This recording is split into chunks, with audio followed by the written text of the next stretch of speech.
It's almost science fair time again, and here to shed some light on ways that all ages can grow from the challenge of a science experiment is Metro Mom Barb Arneden. Hi, Barb. Hello. So science experiments were one of my favorite things in school. At what ages did kids start off doing science experiments? Because I can't remember about well, kids are born with an innate curiosity, and they really love to explore. And even when they start talking, you hear all the why questions. Why is water wet? Why do bubbles float? Why does it rain? Right. So as soon as they show curiosity, you can start kind of help guiding them and doing natural experiences that you can do in your kitchen, or you can go out and get some. Fun. That really kind of helps get the creative juices flowing for when they when they're required to do it for school. Right, right. Around age 5 and 6, they start to ask how.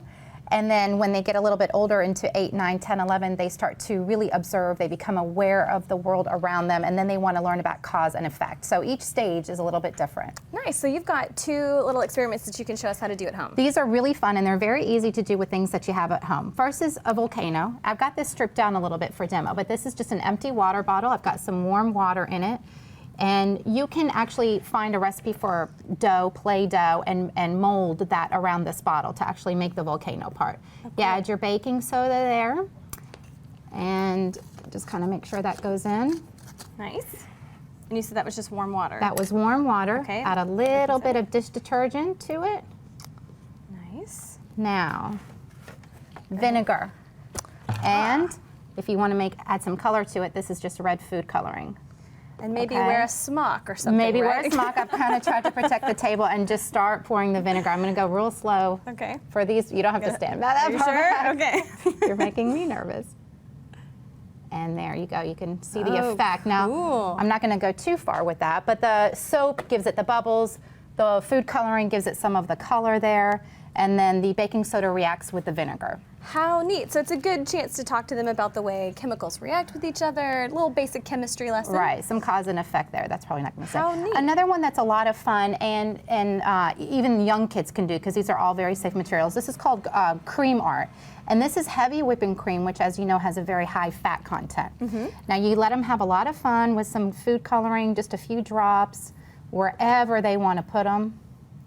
And what you're going to explain is how the fat content is going to be heavier than the liquid.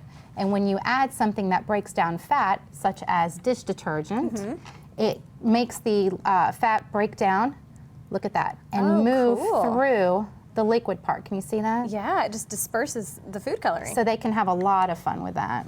That's a neat lesson. Isn't that neat? Well, so for some of us that maybe aren't as creative to put these together on our own, there are some kits that we could get and buy that are pre-made. There are some great, great kits. For the younger kids, I really like the Young Scientist Club. This is made by Scholastic. Those are names that parents today really recognize.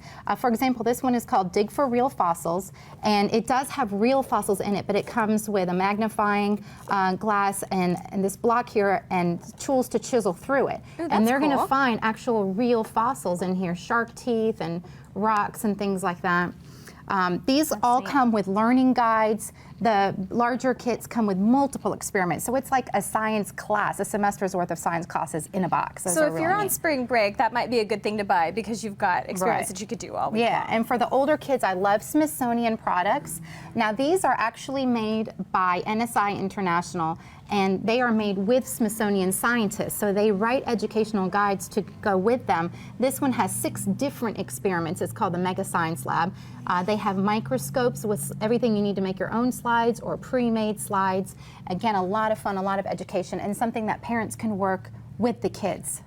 For year, as they grow year after year. Well, these were really neat. Thank you so much, Barb. I love this. I'm going to make another volcano during the break. Well, you got to check out Barb's website, metroplexbaby.com. It's a fantastic resource for parents that have kids of all ages.